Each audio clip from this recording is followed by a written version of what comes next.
So sometimes happen that when we are working in AutoCAD, the program might crash on you and you might lose most of your settings. Do you know that you could use the options dialog box and under the profile tab, create a new profile by clicking add to the list, and of course rename your profile Lazy Arquitecto, apply and close, and set that current, and of course hit OK to avoid this problem of losing your drafting settings in AutoCAD.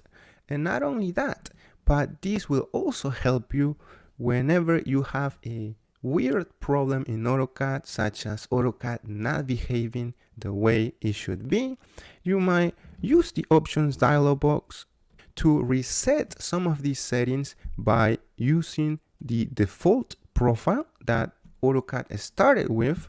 And if you set that current, of course, and hit apply and OK, some of the settings might be restored, and this way your AutoCAD will start working as expected.